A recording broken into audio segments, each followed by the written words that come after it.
Bueno, buenas tardes. Gracias a todos por venir. Mi nombre es José Picardi y voy a intentar en esta charla responder las preguntas filosóficas que la humanidad se hace desde milenios. ¿Dónde estamos? ¿De dónde venimos? ¿Quiénes somos? ¿Cómo llegamos hasta aquí? ¿Por qué nos pasa lo que nos pasa en la actualidad y hacia dónde vamos? En el interín voy a intentar también acercarme a una descripción sobre qué es Dios y qué es la vida. En definitiva, qué es la evolución y dónde ocurre. Todo esto sostenido en el pensamiento racional metodológico, en las verdades objetivas evidentes por sí mismas, en los descubrimientos fehacientemente comprobados de la ciencia y utilizando para esto el conjunto de los conocimientos humanos hoy dispersos, tanto racionales como intuitivos. Antes de entrar en la charla en sí, les quiero plantear que es mi deseo que esta sea una charla informal y relajada, donde están autorizados a intervenir cuando tengan ganas y preguntar aquello que necesiten aclarar, ¿sí? Sin inconvenientes. Cuanto más relajados estemos, mejor. Bien, vamos a empezar. Ninguna concepción sobre cualquier aspecto de la vida humana está completa en sí misma si no establece previamente en dónde estamos. Es decir, ¿qué es este bendito lugar donde nacemos, crecemos, vivimos tratando de ser lo más felices que podamos, algunos tratando de ser mejor, y un buen día nos vamos de aquí para no volver más, al menos en nuestra forma actual? Es decir, somos pasajeros en la Tierra. Y la Tierra es el primer lugar al que podemos establecer como nuestro hogar, más allá de las fronteras ficticias que hoy nos dividen en países. Pero si decimos que somos habitantes del sistema solar, estaremos diciendo una verdad superior. Y lo es más aún si decimos que vivimos en la Vía Láctea, nuestra galaxia, la que junto a decenas de miles de millones de galaxias más conforman el universo. Un universo al cual hasta no hace más de 15 años la ciencia oficial consideraba nuestro hogar absoluto. Hoy sabemos que no lo es. Hoy la ciencia sabe que existen otras dos dimensiones que están más allá del rango de nuestra vista ordinaria. A la primera de ellas la conocemos ahora bastante bien gracias a la combinación de satélites con la capacidad de observar en el rango de luz infrarroja y ultravioleta. De esta combinación ha surgido una especie de red que envuelve a las galaxias para mantenerlas cohesionadas. Sabemos que esta dimensión posee el 23% de la masa cósmica. La llamamos materia oscura. A la otra no tenemos la menor idea de dónde se encuentra. La llamamos energía oscura. Y sí sabemos, en cambio, que es la que todavía impulsa la expansión universal, cuando las leyes de la física nos hacían suponer que debía haber ido mermando su fuerza después del Big Bang inicial. Al contrario de esto, continúa expandiéndola. Sabemos que su masa dentro de la totalidad es del 72% y que está en aumento, porque en el pasado remoto fue menor. Así que esto tiene absolutamente preocupados a muchos científicos que ven en esto el final catastrófico de los tiempos. Como luego veremos, esto más que una causa de espanto, es una causa de alegría. Bien, nos hemos ubicado en esta totalidad. Esto significa que nuestras vidas cotidianas transcurren dentro de una totalidad que está compuesta por un 95% de energía que no vemos. Y no estoy hablando de algo abstracto. No significa que las galaxias posean dos dimensiones más. Nosotros estamos hechos de lo mismo que está hecha las galaxias, la materia. Esto significa que nosotros mismos, como materia, estamos envueltos por dos dimensiones que no vemos. Las solemos llamar alma y espíritu. Pero no nos vamos a meter en eso ahora. Bien, para hablar de la humanidad nos hemos ubicado en el espacio, para saber dónde transcurren nuestras vidas. Pero también es necesario, para saber quiénes somos, antes saber de dónde venimos. Y esto, que puede parecer demasiado abstracto y lejano, nos obliga a remitirnos al inicio de los tiempos, es decir, al instante previo al Big Bang, al cual llamaremos huevo cósmico, tal como lo hizo Carl Sagan en su libro y serie Cosmos, haciendo referencia a un mito hindú que sostiene que este huevo cósmico es el sueño de Dios del cual despierta para 100.000 millones de años después regresar al mismo estado de reposo original y volver a iniciar el ciclo. Esto en verdad no lo sabemos, no lo podemos demostrar, pero sí en cambio podemos afirmar que en ese huevo cósmico estaba resumida y contenida de manera implícita todo cuanto ha sucedido.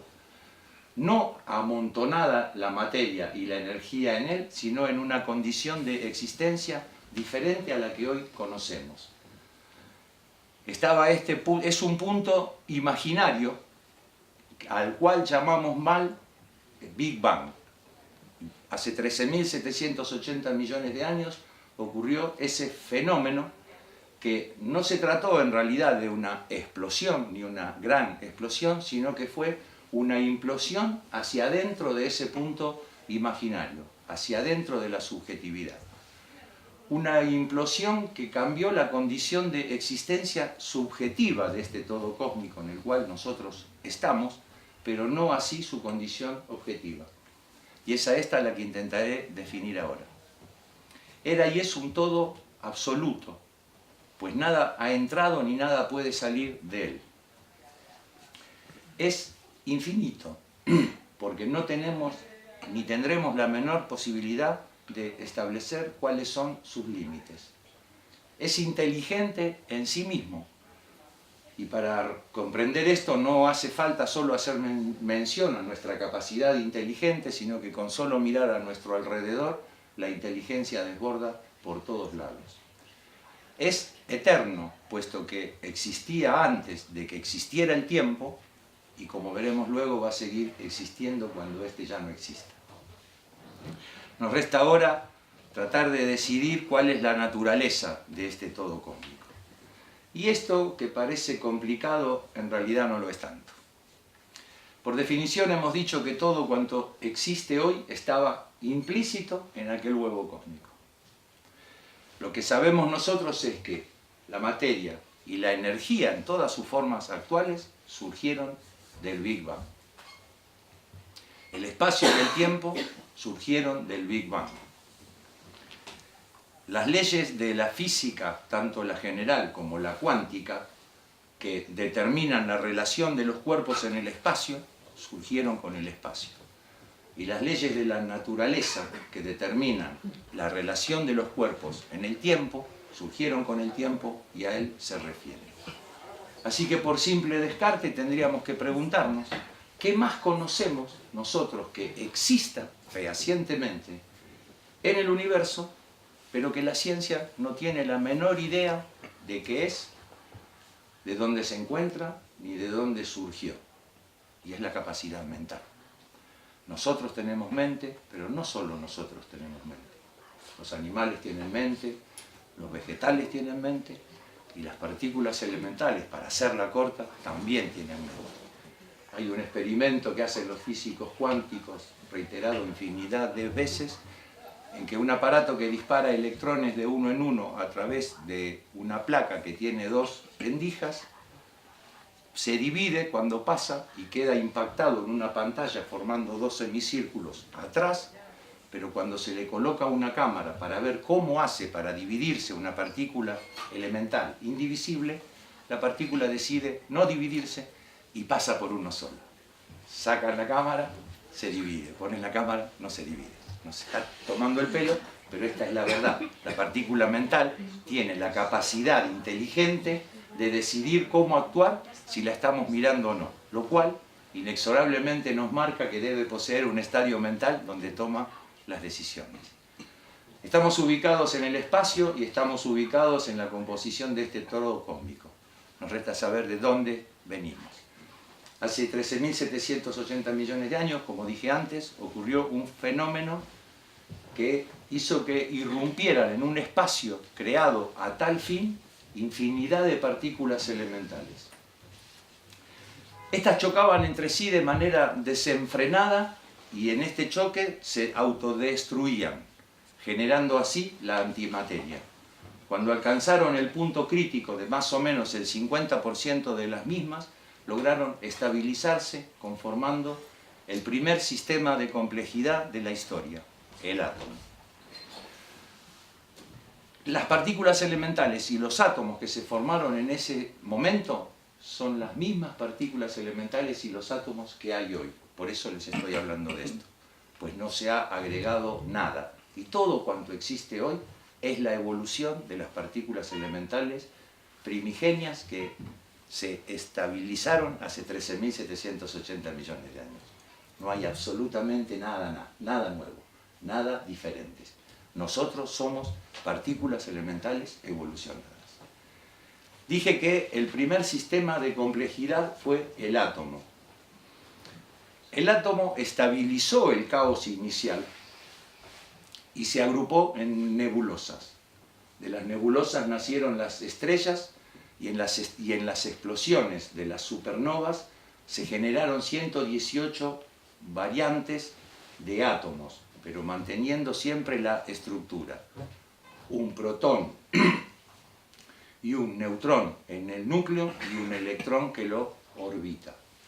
Bien, para entender de qué hablamos cuando hablamos de átomos, diré que si el núcleo de un átomo tuviese 1 centímetro de diámetro, lo cual es una barbaridad, donde yo toqué con el dedo, hay cientos de miles de millones de átomos, para que tengamos una idea de qué estamos hechos, de casi nada.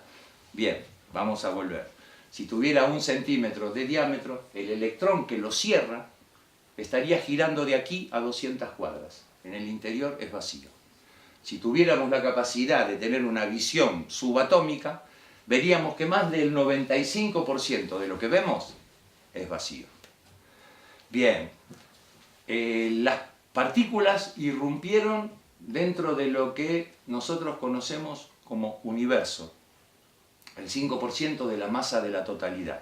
Es en realidad una especie de pantalla holográfica donde los sucesos de la evolución son concretos y posibles. Pero esta pantalla holográfica está sostenida en el 95% restante. Y para que entendamos bien esto, cuando nosotros vemos un átomo de oro, por ejemplo, lo que tocamos como oro, lo que vemos brillar como oro, son los electrones.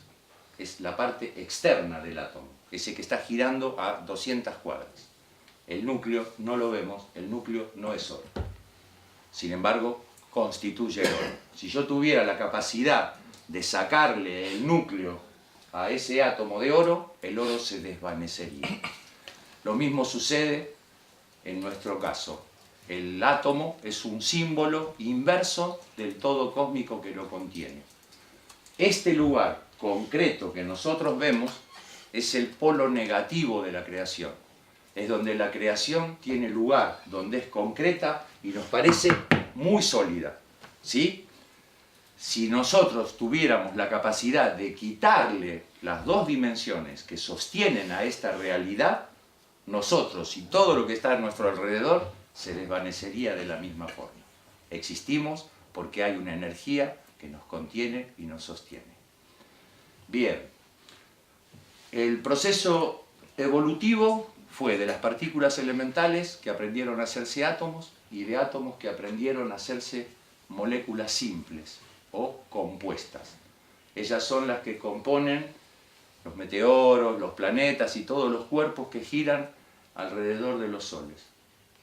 Estos 3 primeros pasos de la evolución se dieron en el plano de lo físico, porque este universo nuevo, como ya dije antes, posee 3 dimensiones. Una concreta, que es corporal, que es el universo o la pantalla holográfica, la materia oscura, que es una fuerza que mantiene cohesionado al conjunto, y la energía oscura que está por encima y que es la que impulsa la evolución.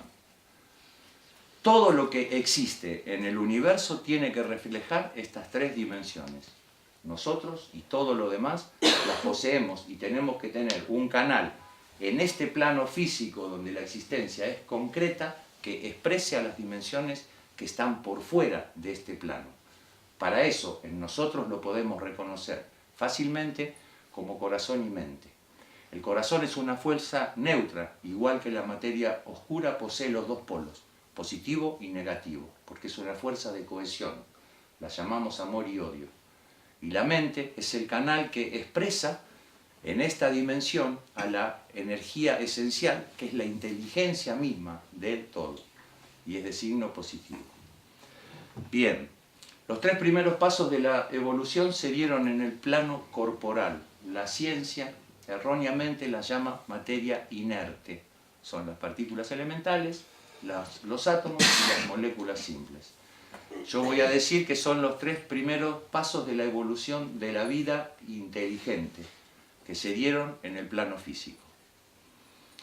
Hace 5.000 millones de años en el planeta Tierra, al menos nos consta, las moléculas simples se convirtieron en moléculas orgánicas. Se generaron decenas de miles de millones de estas, pero hay solamente dos que cumplen una función específica y esencial en lo que llamamos vida biológica. El ADN, que es capaz de hacer copias de sí mismo, y el ARN, que es capaz de transportar la información que el ADN le da. Las moléculas biológicas, que son el cuarto eslabón de la cadena evolutiva, aprendieron a unirse entre sí, jugando diferentes roles para componer una célula. Las células, durante 2.000 millones de años, el planeta Tierra estuvo habitado únicamente por vida unicelular. Estas alcanzaron un punto crítico cuando las sustancias de las que necesitaban alimentarse comenzaron a escasear. Había colonias unicelulares en todos los mares en una especie de sopa orgánica. Vivieron así 2.000 millones de años y alcanzaron el punto crítico. Este punto crítico lo resolvieron como la vida resuelve siempre todo. Un nuevo salto en la cadena evolutiva. Las células se juntaron entre sí para cumplir diferentes funciones y conformar un colectivo, un organismo multicelular. Al principio simples, como los organismos más chicos, y hace 500 millones de años, en lo que llamamos la explosión del Cámbrico, surgieron infinidad de organismos multicelulares, animales y vegetales, incluidos los dinosaurios. Voy a aclarar que hoy en día más del 95% de los organismos multicelulares que surgieron han desaparecido, incluidos los dinosaurios, para permitir que se desarrollen los mamíferos, que terminarían en nosotros.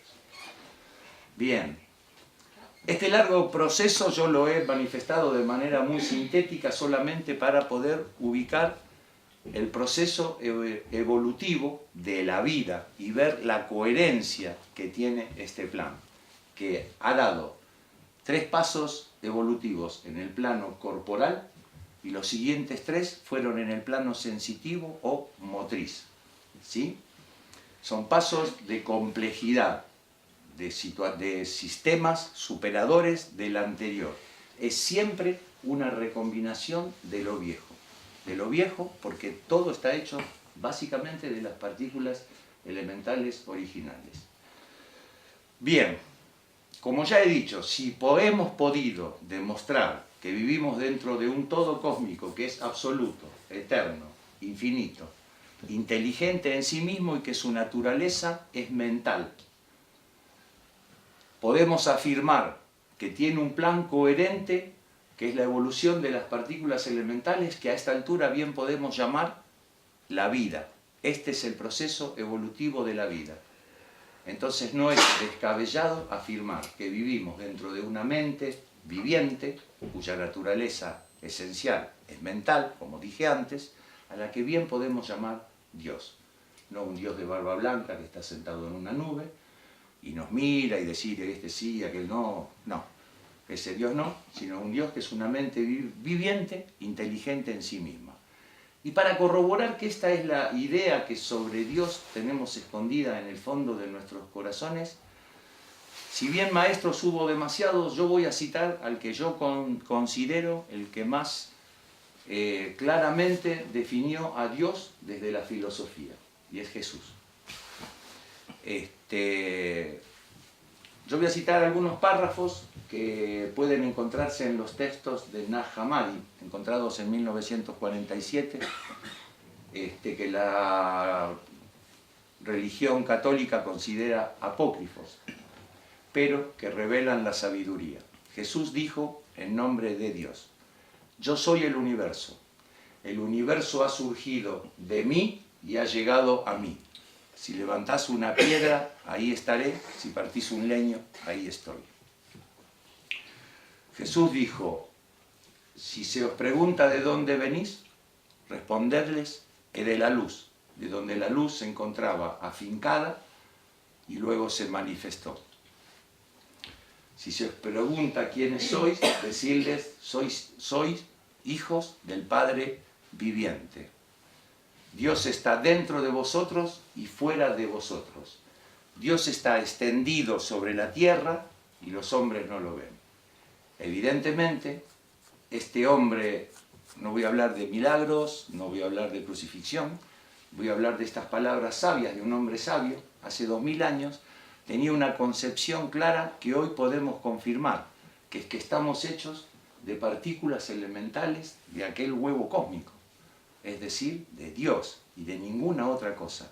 Por eso si levantas una piedra está, si rompes un leño está, porque somos partículas elementales.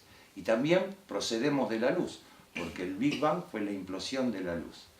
Así que bueno, tal como afirmaba él, yo también voy a afirmar que vivimos dentro de una mente viviente, que es Dios, que está regida por leyes coherentes, que son las leyes de la física, que se encargan de estudiar los físicos, y las leyes de la naturaleza, que son las que yo estoy desarrollando aquí, y las que están en el libro mío que anda dando vuelta, del cual después hablaré.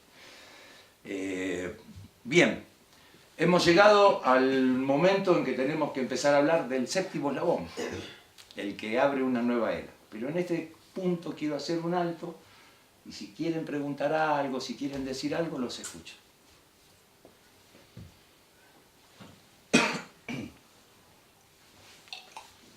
Todo claro. No hay nada en contra de nada, estamos todos bien.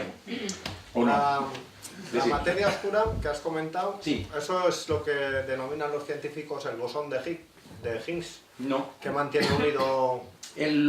Recién ahora están tratando de investigarla, en realidad porque no se claro, sabe. El átomo, el núcleo, tiene los protones, ¿no? Que son positivos. Sí. Y por lógica se repelen, ¿no? Sí. Entonces el bosón es lo que hace que la materia exista y estén unidos, ¿no? Si no, se disolvería todo. Claro, por eso nosotros le decimos que es la que mantiene la cohesión, porque actúa de forma, porque la fuerza de gravedad que ella tiene, que es del 23%, 5 veces más grande que nuestra propia fuerza, actúa de manera inversa a como lo hace en nuestro plano. Es decir, en vez de atraernos, nos repele. Y es de suponer que lo mismo hace con la fuerza que está por encima. Por eso mantiene la cohesión. Como está en el medio, tiene los dos signos, positivo y negativo. El de abajo, nosotros, esta pantalla holográfica, tenemos un signo negativo. Es donde, como el polo catódico de la electricidad, es donde se genera. El polo inductor es, sí, los electrones, es el ¿no? que impulsa. Claro, sí. Son los electrones. Que es el exterior de los átomos. Así es, así es. No sabemos bien qué es, sí sabemos que la materia oscura no interactúa con la materia ordinaria. Hemos visto choques de galaxias, en que las galaxias chocan y se frenan, y la materia oscura de una y la de otra sigue de largo. O sea que no interactúa, no tiene interacción. Está en un plano o en una dimensión diferente a la nuestra. Es una dimensión que para nosotros no la podemos tocar. Sí, no, yo por un momento he pensado que era pues el bosón, ¿no? No, que llaman no. también la partícula de Dios. El bosón, el bosón exista, salieron a buscarlo como la partícula de Dios, pero todavía no están seguros. Que es una manera de denominarlo, sí, ¿no? es una manera de denominar, pero todavía no está. Yo la partícula de Dios, yo la encuentro más en la actitud del electrón, que se niega a revelarnos el secreto de por qué puede dividirse, cuando para nosotros es indivisible. Y sin embargo, cuando no la estamos viendo, se divide. y pasa por dos rendijas a la vez. Rendijas, ¿no? Lo que, sí, claro, pero lo hace cuando no la estamos cuando viendo. lo observas se comporta como materia. Exactamente. Y cuando no lo observas es una onda. Exactamente. Yo creo que ese es el secreto final que tiene Dios para que no lo sabe nadie, nosotros. ¿no? Es decir, es un enigma para todos los científicos. Exacto. ¿no? Nosotros por eso vamos a ir tratando de avanzar. Yo lo hago desde el terreno de la filosofía. ¿sí? Sí. Yo planteé desde el terreno de la filosofía unos cuantos años antes que la ciencia que existían estas dos dimensiones. Ya lo planteé en el año 92. Y la ciencia habla de ellas recién desde el 2005. Y también en el año 92 dije que las partículas elementales eran, en realidad no eran puntos de materia, sino que eran, yo no dije cuerdas, como las llaman hoy, pero dije que tenían diferentes dimensiones de energía de sí mismas. Bueno, ¿Puedes repetir eso de Dios otra vez? ¿cómo? Lo de Dios, ¿puedes repetir otra vez? Que no lo he captado. No has captado Dios. Bueno, mira, para captar Dios lo que yo hice fue hacer una descripción que es esta. Vivimos dentro de un todo cósmico. Esto ya es inexorable. Vivimos dentro de un todo cósmico que es absoluto. No hay forma de salir ni de que nada entre. Es absoluto. Es todo lo que hay. Este todo cósmico es infinito. No tenemos manera de precisar cuáles son los límites. ¿Sí? Este todo cósmico es eterno. Estaba antes de que existiera el tiempo y va a estar después de que se termine el tiempo. Este todo cósmico es inteligente en sí mismo, puesto que la inteligencia aflora por donde vos mires, no en nosotros solos. Ya te acabo de decir, en las partículas ya la hay, y la hay en los animales, en los vegetales, en todo lo que vos veas, es inteligente en sí mismo. Y la naturaleza del mismo es mental. ¿Por qué? Todo lo que conocemos nosotros surgió después del Big Bang. La materia, la energía, las leyes de la física y las leyes de la naturaleza. En el universo existen estas cuatro cosas y una sola más. No hay más nada. Yo te pido y te reto a que me nombres algo más que no sea materia, energía, espacio, tiempo o leyes, y lo vas a encontrar. Una sola cosa más vas a encontrar, que es la capacidad mental. Así que como la capacidad mental, la ciencia no tiene idea ni de dónde, en dónde está, ni de dónde surgió, ni qué es, entonces podemos deducir que la capacidad mental es la capacidad misma de la totalidad, que estaba en el huevo cósmico y sigue estando acá, que es eso lo que implotó, que lo que hizo esa implosión es dentro de una mente, porque es la capacidad mental lo que inunda el universo y no sabemos qué es, pero sí sabemos que estaba implícita en el huevo cósmico. Antes estaba, es más, es el precursor de lo que sucedió. Bueno, si no lo querés llamar Dios, podés no llamarlo, pero llamarlo Dios, por eso cité las palabras de Jesús, para ver que un hombre sabio, un filósofo como él, lo definió en forma clara, hace 2000 años. Dijo, yo soy el universo y el universo ha surgido de mí. A ver, a lo mejor te puedo dar más. ¿Qué pasa? ¿Podría decirse entonces que el huevo cósmico o la inteligencia es una única conciencia? ¿Una conciencia única? Por supuesto. Global en cada uno de nosotros. Claro. Nosotros estamos interconectados a una conciencia superior, cósmica, que es Dios. Me voy a tomar el atrevimiento... Y todo. ¿Cómo? Nosotros y todo. Nosotros y todo cuanto existe. Estamos todo lo que existe. Yo, vos, el aire que hay entre vos y yo, estamos hechos de las mismas partículas elementales. Todo lo que vemos son partículas elementales evolucionadas, en distintos grados de evolución. Yo les voy a leer, porque le cité a Jesús en algunas frases que recordaba, pero ya que tocó el tema, se las voy a leer bien, porque son 4 frases y son lindas. Hablando en nombre de Dios, Jesús dijo, yo soy el universo ha surgido de mí y ha llegado hasta mí. Partido un leño y allí estoy yo, levantado una piedra y allí me encontraréis. Dios está dentro de vosotros y fuera de vosotros. Sois hijos del Padre viviente. El reino del Padre está extendido sobre la tierra y los hombres no lo ven. Si se os pregunta de dónde habéis venido, decidles, nosotros procedemos de la luz, del lugar donde la luz tuvo su origen por sí misma. Allí estaba afincada y se manifestó en su imagen. La luz tuvo en el Big Bang el origen por sí misma. Si se os pregunta cuál es la señal de vuestro Padre que lleváis en vosotros mismos, decidles, Es el movimiento y a la vez el reposo. El que la carne haya llegado a ser gracias al Espíritu es un prodigio, pero que el Espíritu haya llegado a ser gracias al cuerpo es prodigio de prodigio. Reconoce lo que tienes ante tu vista y se te manifestará lo que está oculto, pues nada hay escondido que no llegue a ser manifiesto. Estas son palabras que pronunció Jesús hace 2000 años, cuando no tenía ni la menor idea de la existencia de las partículas elementales, ni del Big Bang, ni de la luz, ni del reposo, porque yo empecé por decir que el huevo cósmico estaba en estado de reposo y al explotar, mejor dicho, al implotar, generó el movimiento. Jesús lo cita hace 2000 años desde el conocimiento intuitivo. Yo lo hago desde el conocimiento racional. ¿El movimiento sería la propia evolución? El movimiento es la evolución. Hay una frase que ya que la tengo la voy a leer, que es de Louis Pasteur, que la puse acá porque me encanta. Un poco de ciencia me aleja de Dios. Mucha ciencia me acerca nuevamente. Bueno, vamos a comenzar ahora con la segunda parte, que es el surgimiento del séptimo eslabón. Hace alrededor de unos 3 millones de años sucedió un fenómeno peculiar, pequeño, en la mente de nuestro primer antecesor, el Homo habilis.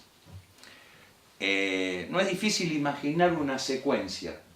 El Homo habilis, un homínido que no medía más de 1,50 m, que comía carroña y se alimentaba de los frutos,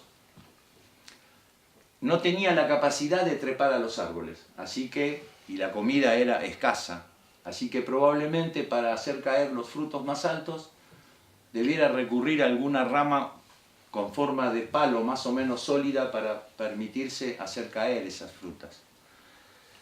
Un buen día, cuando se estaba yendo de ese árbol ya vacío, debe haber tenido un chispazo que le hizo darse cuenta de que probablemente cuando encontrase otro árbol mañana no encontrase el palo. Así que se dio vuelta, agarró el palo y decidió llevárselo. Pensó en mañana. Hizo una abstracción mental. Con él surgió esta nueva capacidad que es la que nos distingue. Con él, en nuestro estadio mental, dejé claro ya que los 3 primeros pasos fueron en el nivel corporal y los 3 segundos pasos en el nivel sensitivo. El séptimo eslabón es el que inicia los pasos en el aspecto mental.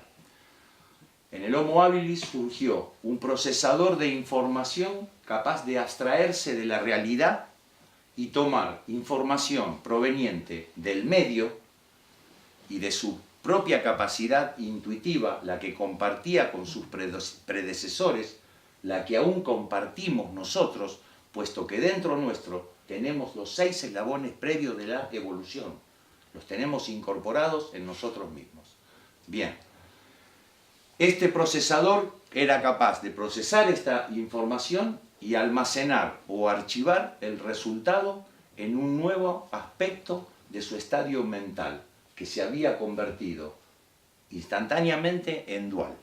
Es decir, al aspecto mental intuitivo que compartía con los otros homínidos y con todos los animales y hasta con los vegetales, se agregó dentro de su estadio mental un aspecto nuevo, la conciencia racional, un lugar donde almacenar, como hacen las computadoras o los ordenadores, como ustedes llaman, la información para tenerla ahí a disposición cuando la necesitara.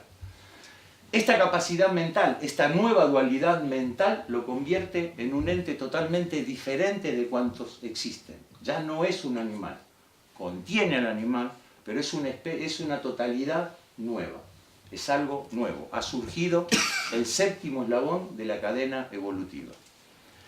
A la vida le llevó alrededor de 3 millones de años perfeccionar el aspecto físico, el aspecto sensitivo y un cerebro acorde a esta nueva capacidad mental, hasta que finalmente, en varios caminos, hizo intentos diferentes de humanoides mejorando estos tres aspectos, hasta que lo alcanzó finalmente hace 200.000 años, también en el África, en nosotros, los Homo sapiens sapiens.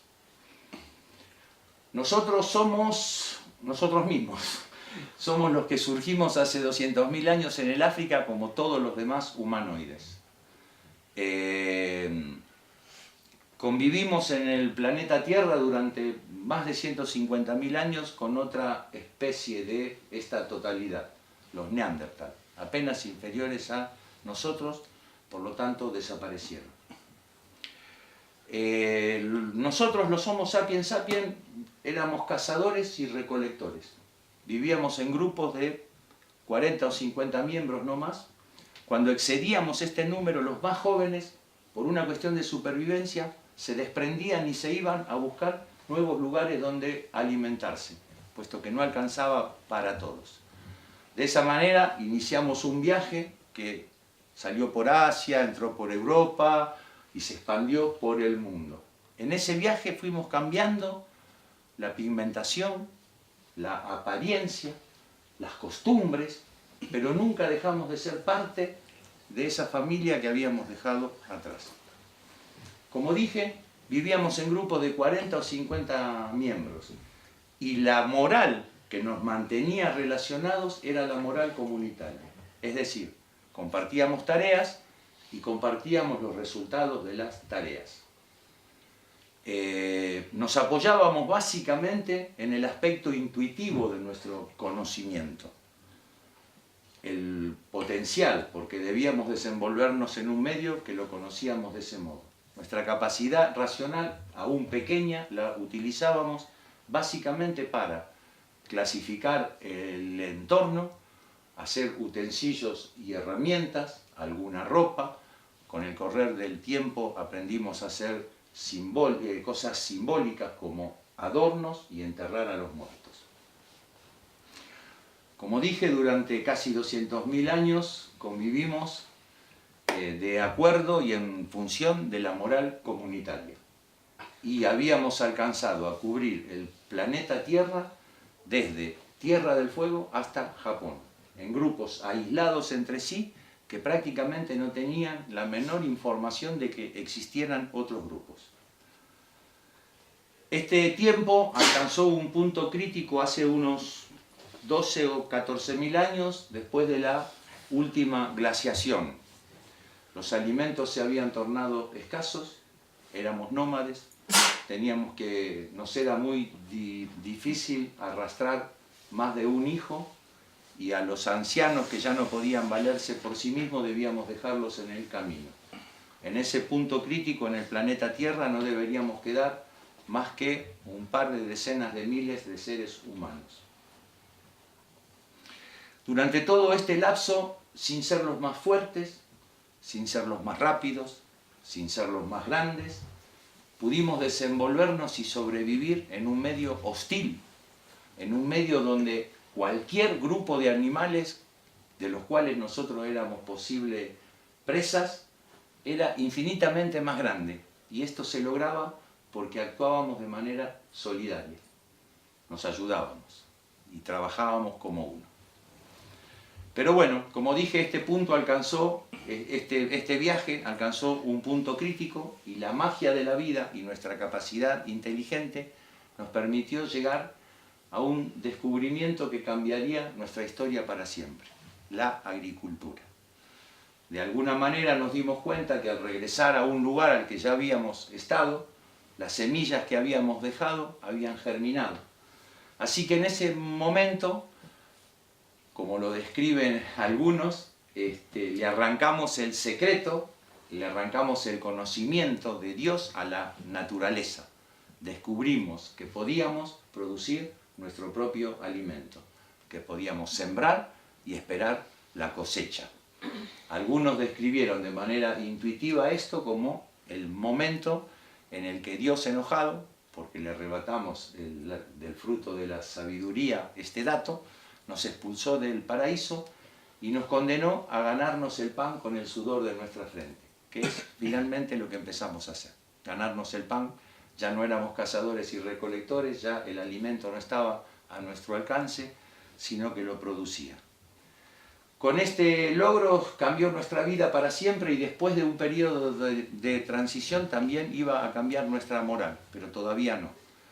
Nos asentamos en lugares fijos, empezamos a sembrar y esperar la cosecha, criamos animales, construimos pueblos y vivíamos pacíficamente. Es un periodo de transición que duró alrededor de 4 o 5.000 años. Debe haber sido el periodo más hermoso en la historia de la humanidad, porque seguíamos relacionándonos en función de la moral comunitaria. Lo sabemos porque hemos encontrado muchas ciudades, pero 2 de ellas prácticamente intactas. Una es Catalhuyuk en Anatolia y otra es Caral en Perú. Ciudades que son de este periodo, en las que encontramos que las casas son prácticamente iguales, no hay templos, no hay palacios, no hay armas de guerras, no hay murallas defensivas. No hemos encontrado que le rindan culto a otra cosa que no fueran los toros en algunos casos, o a figuras de mujeres embarazadas, porque todavía se vivía la época del matriarcado, porque la reproducción era indispensable, éramos muy pocos y necesitábamos crecer.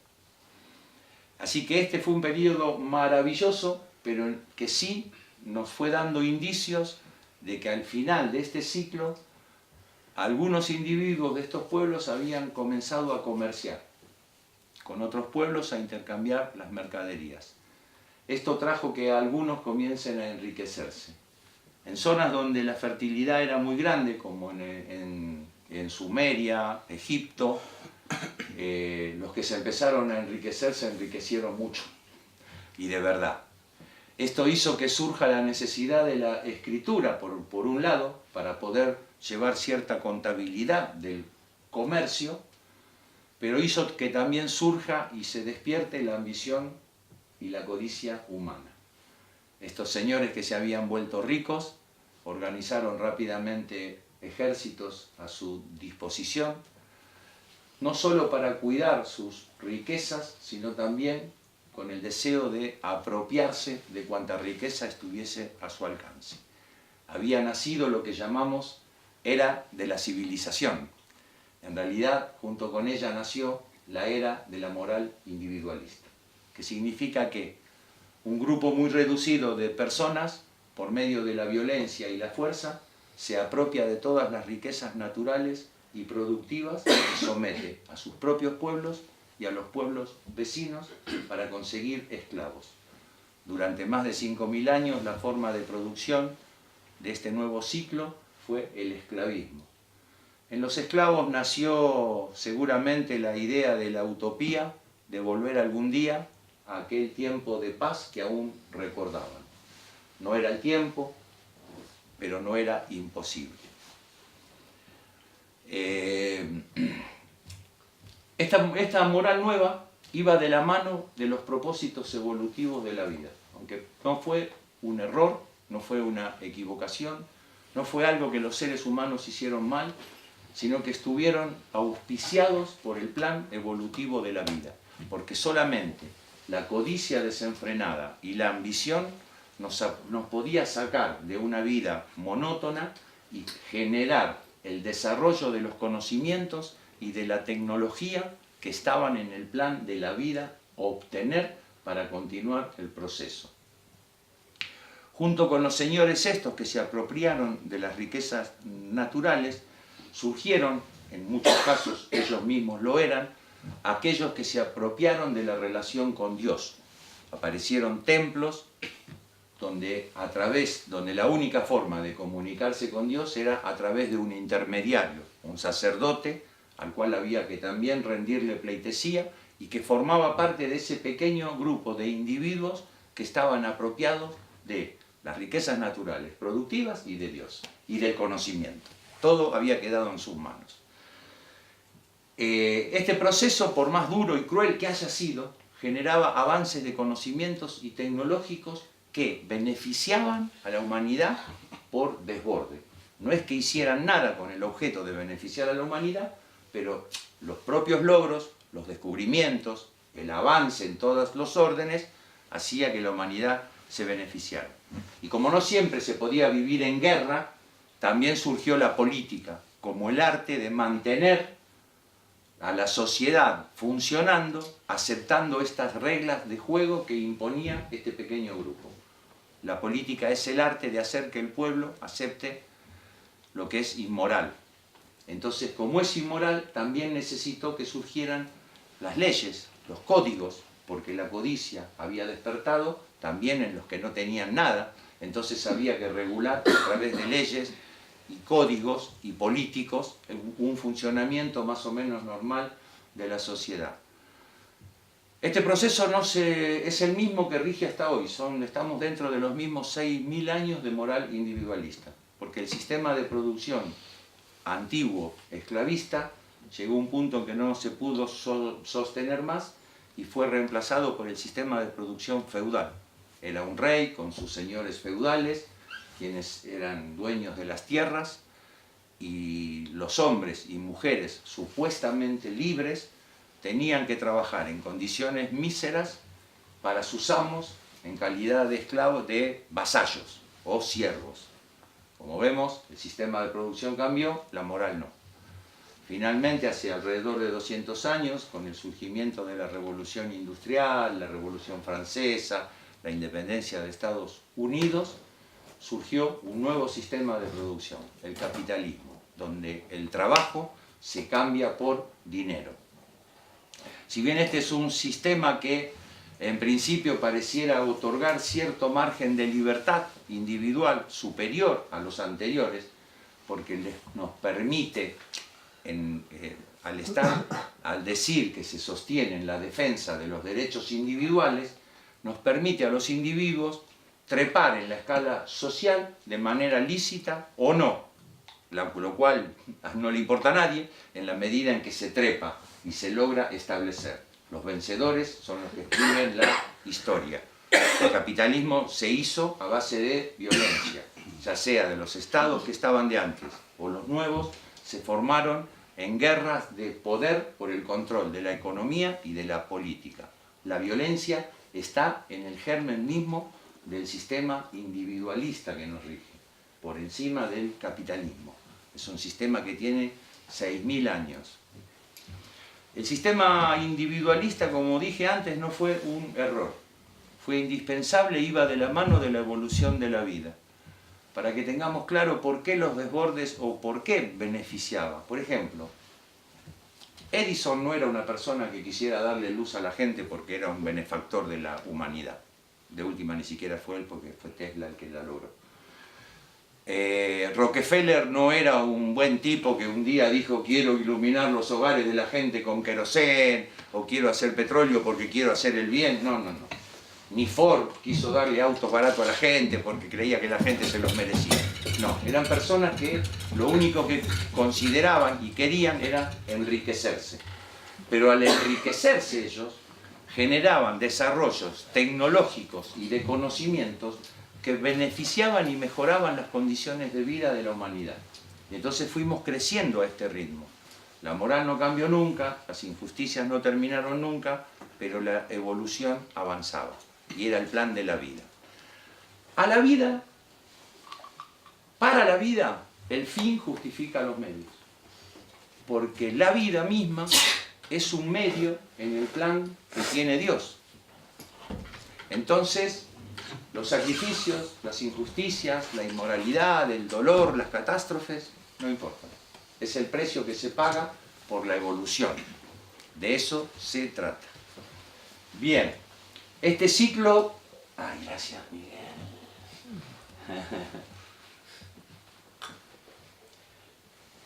Este ciclo alcanzó el puntapié inicial de sus objetivos en la década del 90. En ese momento alcanzamos 4 logros que significaron que el ciclo empezaba a cerrarse. Yo les vine hablando de que la evolución son procesos evolutivos de saltos de calidad, que uno tras otro son eslabones. No fuimos el primer eslabón de la cadena evolutiva, tampoco vamos a ser el último. Estamos viajando hacia un superior. En algún momento este ciclo debía finalizar, y este es el tiempo. En el 90, como dije, se alcanzaron 4 logros. Pusimos el Hubble, el primer satélite, el primer telescopio en un satélite en el espacio, que nos permitió comprobar científicamente, primero, las dimensiones del universo, darnos cuenta de cuán magníficamente grande era, para después hacernos dar cuenta de que eso tan grande y magnífico era tan solo el 5% de la totalidad y descubrir que es mucho más de lo que imaginábamos. Nos hizo darnos cuenta también de que todo en el universo está hecho de lo mismo que estamos hechos acá, que no hay cosas diferentes, no hay átomos diferentes. Así que esto fue una ayuda para que comprendamos, aunque todavía no seamos conscientes, de que estamos hechos de lo mismo que está hecho todo en el universo y que somos parte del mismo proceso evolutivo del universo de conjunto. En ese mismo tiempo iniciamos el desarrollo de la investigación del mapa genético humano, que si bien el núcleo central está dedicado a las cuestiones de salud, hay una rama que se desprendió para estudiar el ADN nuestro, buscar en el ADN mitocondrial y cromosómico, a ver de dónde veníamos. Ha descubierto una EVA mitocondrial, es decir, hemos logrado descubrir que los 7.000 millones de habitantes que estamos en el planeta Tierra descendemos de una mujer que vivió en el África hace 200.000 años. Estamos muy cerca de descubrir al Adán. No se llamaban Adán ni Eva, pero sí, aunque fue un cuento y mucho tiempo creímos que era un cuento rosa, todos los habitantes del planeta Tierra, querramos o no, deberemos tomar conciencia un día de estos de que somos parientes, que si hiciésemos nuestro árbol genealógico, descubriríamos que somos parientes, lejanos, pero parientes. Bien, más o menos en la misma época, logramos poner en funcionamiento Internet, y este es el más importante de los logros. No solo porque debajo de una tecla tenemos el conjunto de los conocimientos humanos de todos los tiempos a nuestra disposición, lo cual ya de por sí es una maravilla. Y no solo tampoco porque nos permita comunicarnos. A ver, cuando arrancamos este ciclo, hace 12.000 años, yo les dije que habíamos cubierto el planeta Tierra entero, pero que casi no teníamos conexión con nadie, ni siquiera sabíamos de la existencia de otros grupos. Hoy, no solo podemos comunicarnos con un ser humano del otro lado del globo instantáneamente, sino que si quisiéramos, podríamos confeccionar una lista con los nombres y los apodos de todos los habitantes del mundo y tenerlos en una lista. O sea que hemos pasado de aquel desconocimiento a estar absolutamente interconectados. Sin embargo, el logro más importante de Internet es el que nos da la posibilidad de organizarnos y funcionar en red. Hoy por hoy lo utilizamos como un juego, las redes sociales, Facebook, Twitter, todas estas cosas. Los chicos juegan a juegos en los que hay mundos que funcionan de manera virtual, en forma horizontal, pero todo este juego es nada más que la preparación que la vida nos está dando para que utilicemos esta herramienta en un futuro no muy lejano para establecer un sistema social comunitario, sin gobiernos, que funcione en red. Células barriales, pequeñas, donde todos nos conocemos las caras, imitando el funcionamiento de los organismos vivos, de las plantas, los animales, funcionaremos como células que se interconectarán entre sí y que designarán un cerebro central, horizontal, donde elegiremos a las mejores personas y los más aptos y los que decidamos nosotros y no los que vengan en una ficha en la calle a decir vótenme a mí, sino que seremos nosotros quienes designemos quiénes van a ejecutar las tareas necesarias para resolver los problemas de la humanidad. Este logro es gracias a Internet. Y voy a nombrar uno más, sin falsa modestia. En esa misma época salió a la luz mi libro, que la vida quiso que mantenga un perfil bajo hasta hoy. ¿Y por qué lo nombro? Porque mi libro se llama Teoría de la síntesis del conocimiento racional e intuitivo. Y creo que este es el plan lo que nosotros estamos haciendo es crecer en la evolución motorizados por el conocimiento. Es la capacidad que tuvieron las partículas de hacerse átomos, los átomos de hacerse moléculas. Es el conocimiento el motor de la evolución cósmica. Y en nuestro caso, específicamente, nosotros tenemos una capacidad de conocimiento racional y una intuitiva, tan válida una como la otra. Y vamos en un viaje que debe necesariamente reconciliarlas en una sola. Ya veremos por qué. ¿Por qué nombro el libro? En el año 92 salió un libro de Stephen Hawking que se llamaba Breve Historia del Tiempo. Describe desde la física el universo físico. Pero dice en su capítulo 10 que él cree que debe surgir desde la filosofía una teoría que reconcilie las diferentes ramas de la ciencia del conocimiento en una sola para establecer una teoría del todo que demuestre y que establezca el funcionamiento global del universo. Yo no los voy a aburrir leyendo el primer párrafo de mi libro, pero es precisamente lo que yo digo y salió al unísono con el de él. Mi libro no tuvo ninguna repercusión porque no debía tenerla, yo debía seguir trabajando. Estos 4 logros durante estos últimos 20 años se fueron perfeccionando. Yo también fui perfeccionando las ideas que establecía en el libro, en el cual adelanté, ya dije antes, en más de 10 años la existencia de 2 dimensiones superiores, adelanté que las partículas tenían diferentes dimensiones, adelanté en él que todas las galaxias debían tener un agujero negro, y adelanté en él que el final del ciclo iba a ser una cuestión moral, que íbamos a desembocar inevitablemente en un punto crítico de índole no económico ni político, sino moral. Bien, en estas 2 últimas décadas, además de ir perfeccionándose estos logros, que están todavía, les falta un poquito, hemos entrado en el caos del final.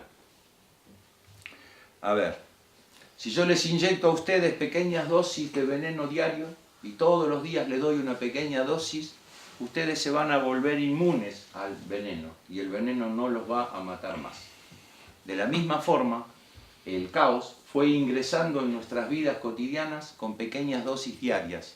Y no es que las maldades que hoy suceden en el mundo no sucedían antes, ya dije que hace 6.000 años que estaban, sino que hoy han alcanzado un punto crítico que no tiene igual en la historia humana.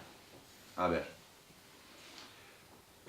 hoy en día tenemos las 3/4 partes de la población mundial sumergida en la pobreza, de ellos la mitad directamente en la indigencia.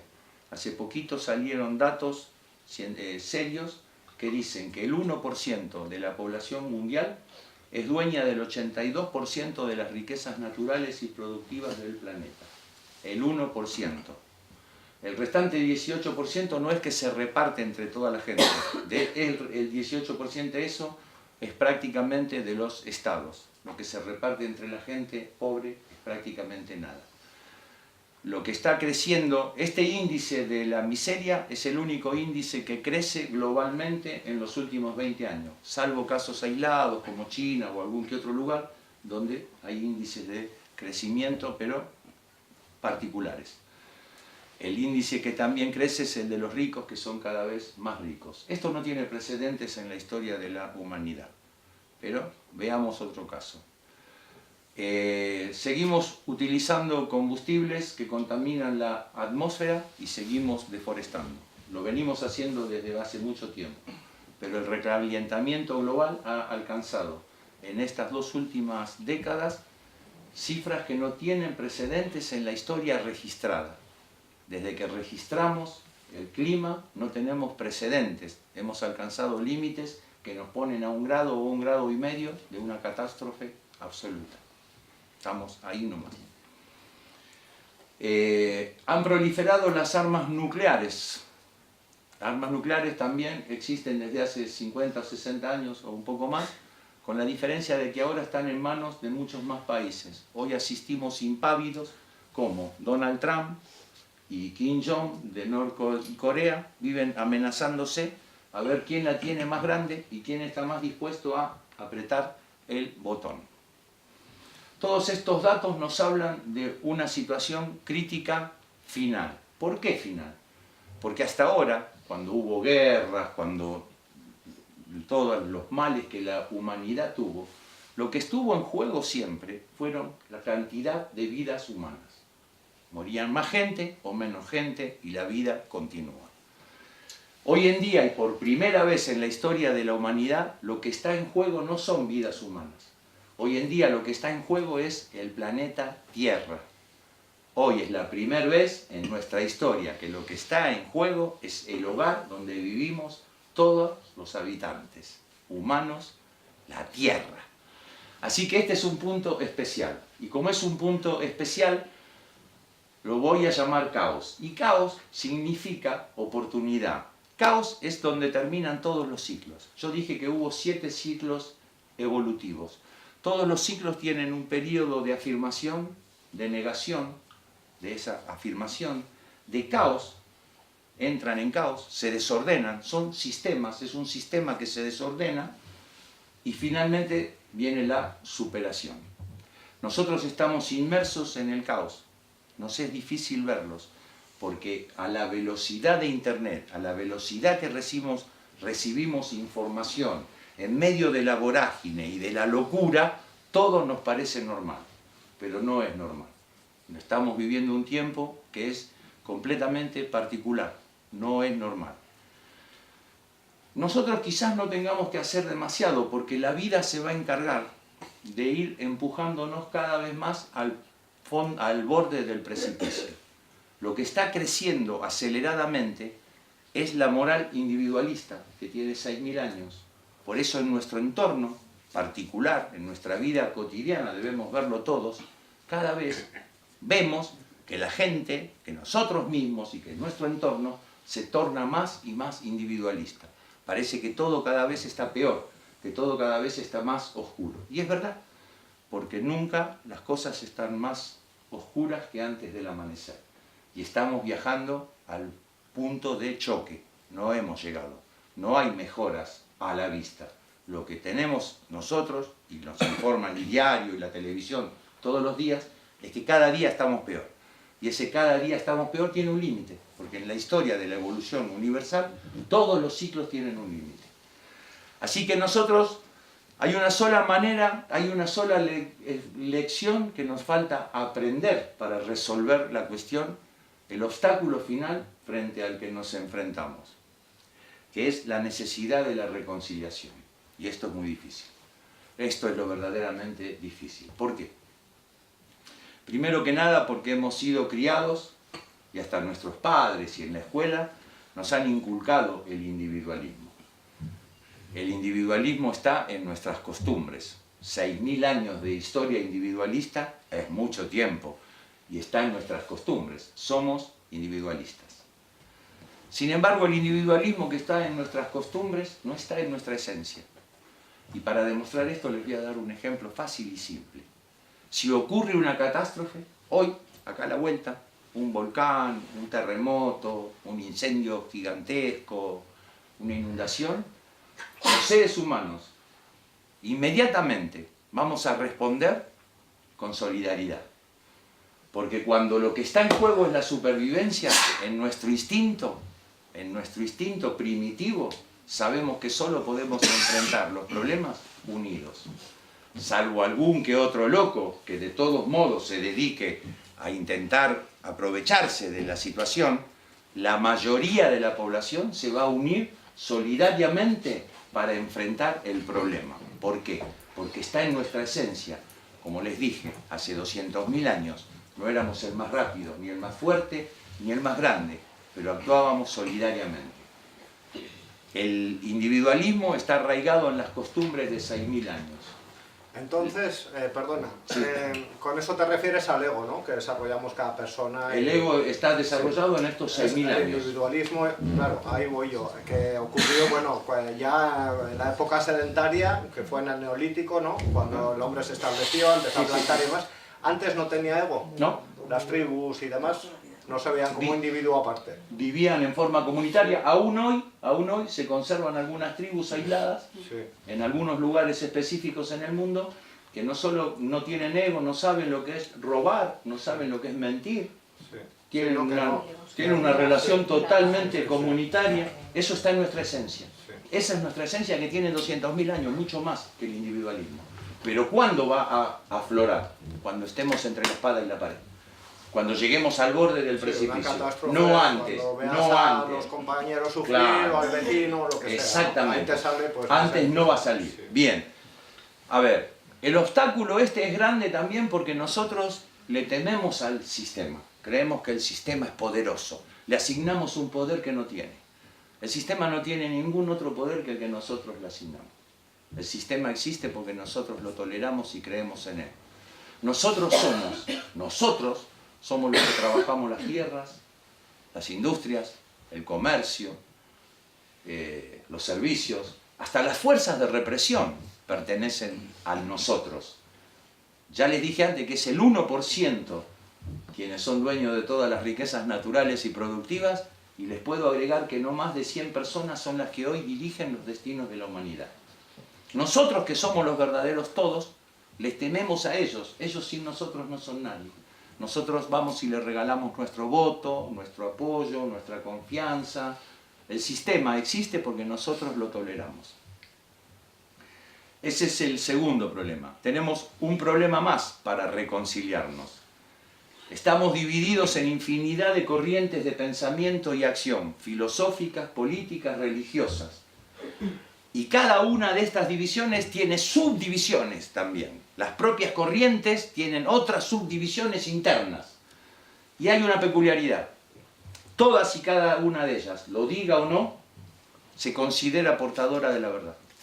Está convencida de que son los dueños de la verdad, que su camino es el camino correcto y que algún día los demás terminarán por reconocer su error y se sumarán a sus filas para así construir el mundo del bien. Bien, la reconciliación no la podemos lograr precisamente reconciliando las diferencias que tenemos. No se trata de eso. No se trata de... No lo podemos hacer, pero si pudiéramos sentar en una mesa todas las corrientes, ni en 1.000.000 de años nos pondríamos de acuerdo en nada. No, no se trata de eso. La reconciliación no pasa por ahí. La reconciliación pasa por entender qué es la moral del bien. Que la moral del bien se sostiene en dos principios y nada más en los que sí podemos ponernos de acuerdo todos. En la verdad objetiva y en el amor comunitario. Bien, a ver, ¿qué es la verdad objetiva? Cuando un señor viene y dice, yo soy dueño de las tierras desde aquí hasta donde se pone el sol, porque tengo acá un papel firmado que dice que es mi propiedad privada. Está diciendo una mentira. Eso no es verdad. Eso es verdad subjetiva. Es verdad porque nosotros lo toleramos. No tiene la firma de Dios. No fue Dios quien le otorgó esas tierras. Esas tierras fueron usurpadas originalmente y el que firmó la primera escritura era un amigo de él, un miembro de su propio grupo, que legalizó el hurto, la apropiación.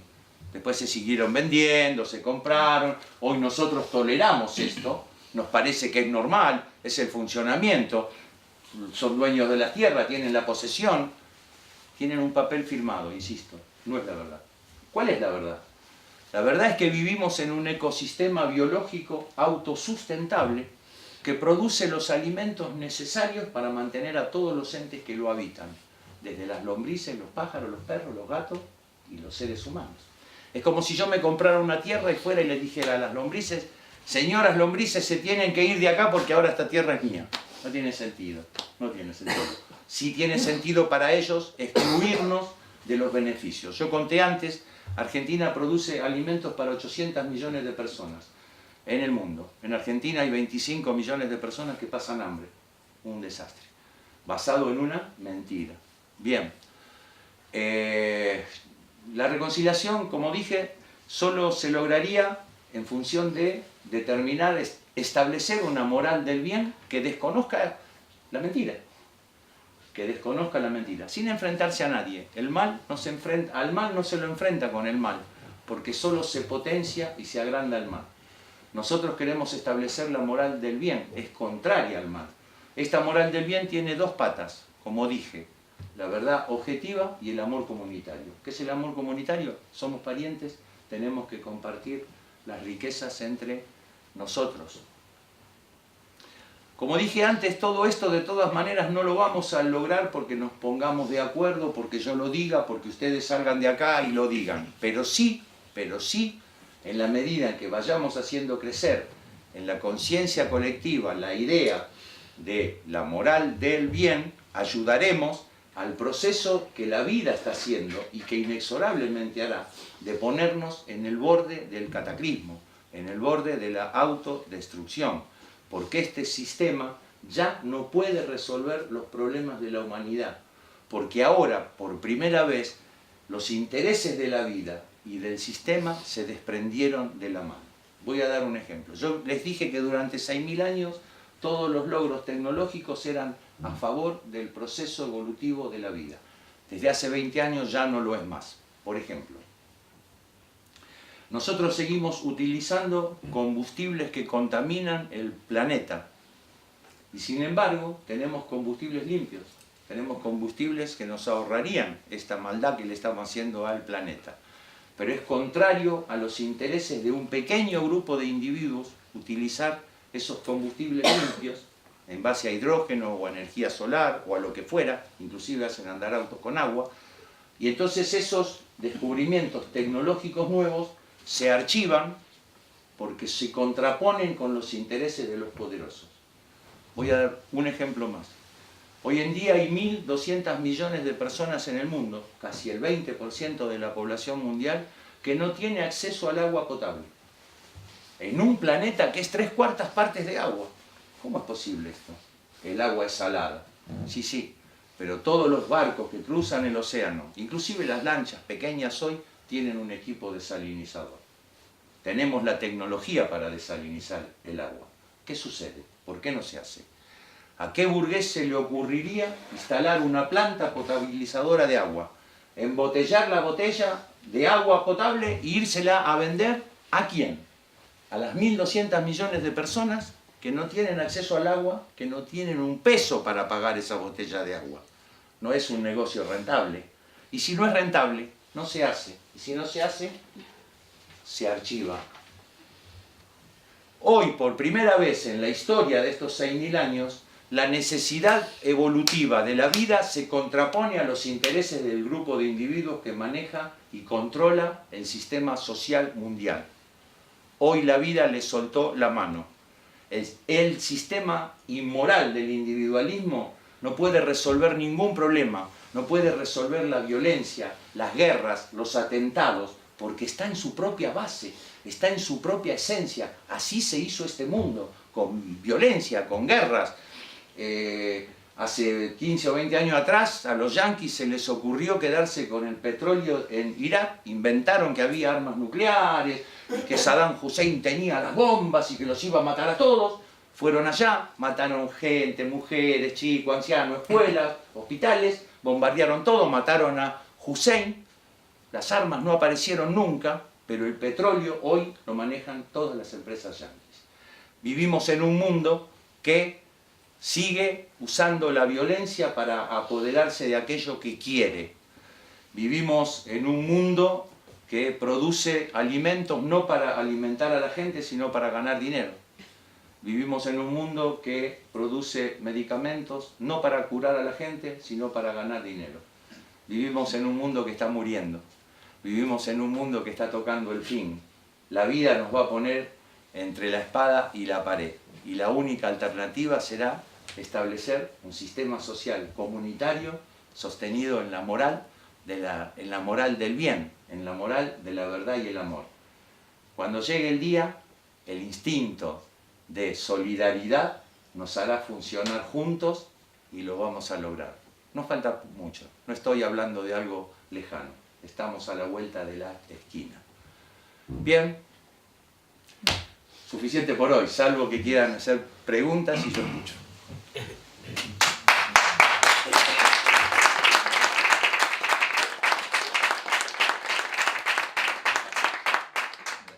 ¿Preguntas ninguna? Vamos a ver. Dale. Antes he entendido yo que hay una conciencia colectiva y que eso es Dios, ¿no? Y nos ha hecho evolucionar y que todos somos parte de Dios, ¿no? Sí. Mi vecino que escucha música heavy no me deja dormir también. También es parte de Dios. Ya, entonces lo veremos así. Pero, mira, voy a ser más crudo.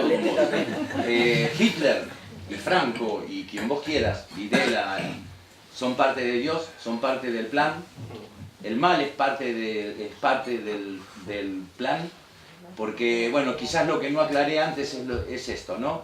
Nosotros no sabemos por qué hace 13.780 millones de años Dios tomó la decisión de iniciar este juego. La tomó. Está más allá de nuestro alcance saber por qué lo hizo. Lo que sí sabemos es qué es lo que está haciendo. ¿Qué es lo que está haciendo? De las partículas elementales, que insisto, acá hay cientos de miles de millones de partículas elementales, no las puedo diferenciar de la nada. Bueno, de esas partículas está reconstituyéndose. Cada vez hay elementos que abarcan porciones mayores en el espacio y con nosotros en el tiempo, porque nosotros podemos abarcar el tiempo.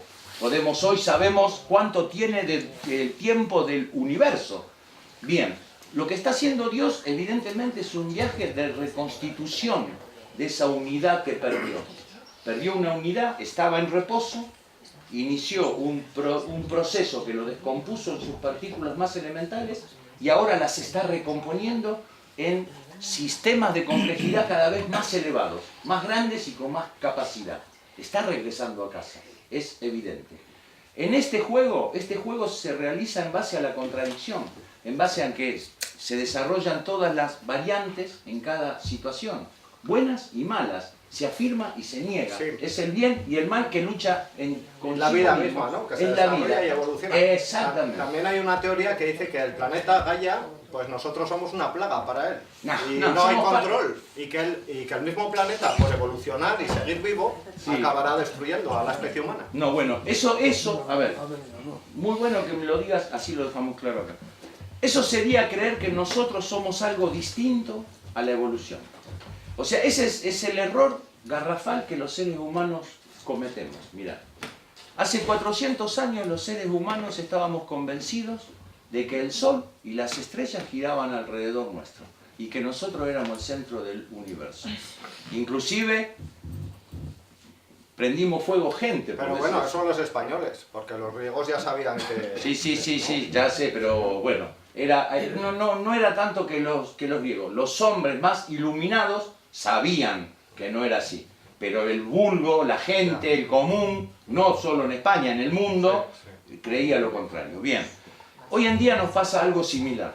Nosotros creemos que la vida empieza y termina con nosotros, que somos el centro de la vida, que somos lo más importante, que tenemos el poder de decidir el rumbo de los Es que a acontecimientos. eso voy yo, quiero decir, no tenemos ninguna importancia, ¿no? No, la tenemos, Somos pero algo no malo esa. para nuestro entorno. Tenemos una importancia, pero no esa. Nosotros Y nos pensamos igual que vamos a evolucionar y que vamos a ser maravillosos y... No, pero mira, lo que yo te quiero decir es... Igual lo interesante es que el planeta diga, voy a exterminar Es a que esta plaga, ¿no? No puede decir Y eso. así voy a ser verde y voy a ser puro. Bueno, Y no están estos cabrones aquí, pues, jodiéndome, ¿no? Bueno, entonces hay una parte de lo que dije que no me escuchaste. Mirá, nosotros no somos ni principio ni fin de la evolución. Somos un peldaño. Sí, pues como los dinosaurios que llegaron y desaparecieron, ¿no? Una Pero etapa. pero los dinosaurios eran una especie dentro de una totalidad. Yo te dije esto, mira, hubo 7 saltos Sí. evolutivos. Cuando vos decís organismos multicelulares, los dinosaurios, no solo los dinosaurios están adentro, el 95% de los organismos multicelulares que surgieron en el periodo de 2.000 millones de años, hoy están desaparecidos. ¿Sí? Los organismos multicelulares no desaparecieron, desaparecieron especies. Sí, una parte. Durante 2.000 millones de años existieron las células. Hoy la mayoría está desaparecida, pero las células no desaparecieron. Desapareció una parte. Nosotros somos un eslabón superior, somos una totalidad diferente. Nosotros no podemos desaparecer. Desaparecieron los Neandertal, los Homo erectus, los habilis. Desaparecieron especies de esta totalidad, pero no nosotros. Nosotros somos las que primamos, las que nos superamos. De todas formas, somos el eslabón más elevado, pero nada más que un eslabón. Pero, bueno, Somos ni principio ni fin. Y nosotros funcionamos de acuerdo al plan, en concordancia. Nosotros estamos interconectados con todo. No somos más importantes que nada de lo que nos rodea.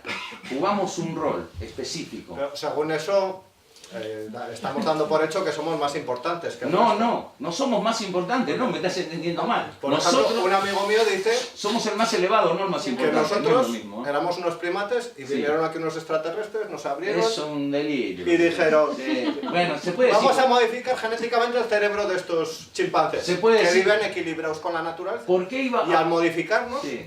pues claro, pues ha salido nuestro gen de maldad, nuestro ego, nuestra... Pero eso cuando lo hicieron, con el Homo habilis.